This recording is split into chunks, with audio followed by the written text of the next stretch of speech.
Taste the Daily. அண்மை செய்தி. கேரள மருத்துவ கழிவுகள் தமிழகத்தில் கொட்டப்படுவதற்கு தென்மண்டல பசுமை தீர்ப்பாயம் கடும் கண்டனம் தெரிவித்துள்ளது.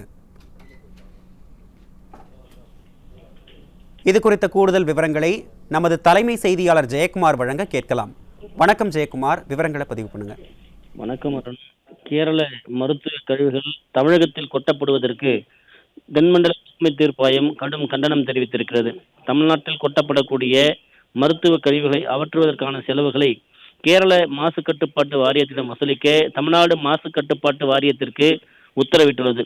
கேரள மாசு கட்டுப்பாட்டு வாரியத்தினுடைய உயர் அதிகாரிகள் நேரில் ஆஜராகவும் இந்த உத்தரவு பிறப்பித்திருக்கிறது தேசிய பசுமை தீர்ப்பாயம். குறிப்பாக கேரள மருத்துவ கழிவுகள் அம்மாநில எல்லையை ஒட்டியுள்ள தமிழக மாவட்டங்களில் கொட்டப்படுவது தொடர்பாக தொடர்கதையாகி வருகிறது என்றும், சமீபத்தில் நெல்லை மாவட்டத்தில் கோடகநல்லூர், அதே போன்று நடுகல்லூர் பகுதிகளில் கேரள மாநிலம் திருவனந்தபுரம் மண்டலம் புற்றுநோய் மையத்தில் இருந்து கொண்டு வரப்பட்ட அபாயகரமான மருத்துவ கழிவுகள் கொட்டப்பட்டுள்ளன. இது தொடர்பாக காவல்துறையினர் காலதாமதமாக வழக்கு செய்திருப்பதாக கூறப்படுகிறது. கேரள மருத்துவ கழிவுகள் தமிழகத்தில் கொட்டப்படுவதற்கு தொடர்ந்து கடும் கண்டனம் தெரிவித்து வருகின்றனர். இந்த நிலையில் சென்னையில் இருக்கக்கூடிய தென்மண்டல தேசிய பசுமை தீர்ப்பாயத்தில் கேரள விவகாரம் தொடர்பாக வழக்கு ஒன்று நடந்து கொண்டிருந்த போது மருத்துவ கழிவுகள் விவகாரத்தை தமிழ்நாடு தரப்பில் சுட்டிக்காட்டப்பட்டிருக்கிறது. இது குறித்து விசாரித்து தீர்ப்பாய நீதித்துறை உறுப்பினர் புஷ்பா சத்யநாராயணா, நிபுணத்துவ உறுப்பினர் சத்யகோபால் ஆகியோர் கேரள மருத்துவ கழிவுகள் தமிழகத்தில் கொட்டப்படுவதற்கு கடும் கண்டனம் தெரிவித்திருக்கிறார்கள்.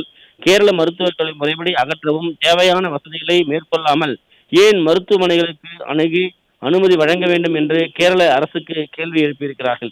அதே நேரத்தில் கேரளாவிலிருந்து கொட்டப்படக்கூடிய மருத்துவ கழிவுகள் அகற்றுவதற்குரிய செலவு தொகையை கேரள மாசு கட்டுப்பாட்டு வாரியத்திடமிருந்து தமிழக மாசு கட்டுப்பாட்டு வாரியம் வசூலிக்க வேண்டும் என உத்தரவிட்ட தென்மண்டல பசுமை தீர்ப்பாயத்தினுடைய உறுப்பினர்கள் கேரளாவிலிருந்து மருத்துவ கழிவுகளை அகற்றுவதற்கு என்னென்ன நடைமுறைகள் கடைபிடிக்கப்படுகிறது என்ற கேள்வி எழுப்பியுள்ளதோடு அங்குள்ள மருத்துவ கழிவுகளை தமிழகத்தில் கொட்ட வேண்டிய அவசியம் என்ன என்றும் இது குறித்து கேரள அரசு விளக்கம் அளிக்க வேண்டும் என்றும், குறிப்பாக கேரள மாசு கட்டுப்பாட்டு வாரியத்தினுடைய உயர் அதிகாரிகள் நேரில் ஆஜராக வேண்டும் என்றும் உத்தரவு பிறப்பித்திருக்கிறார்கள். குறிப்பாக கேரள இந்த மருத்துவ கழிவுகள் தொடர்ந்து தமிழகத்தினுடைய எல்லை பகுதியாக இருக்கக்கூடிய திருநெல்வேலி, தென்காசி போன்ற பகுதிகள் தொடர்ந்து கொட்டப்பட்டு வருகிறது. இதனால் இங்கு பெருமளவில் பாதிப்பு ஏற்படக்கூடிய அபாயகரமான ஒரு சூழ்நிலை இருக்கிறது. இதை உணர்ந்து அந்த மாவட்டங்களில் இருக்கக்கூடிய காவல்துறையினர் தீவிரமாக செயல்பட வேண்டும் என்பதும் அந்த பகுதியில் இருக்கக்கூடிய மக்களுடைய கோரிக்கையாக இருப்பது குறிப்பிடத்தக்கது.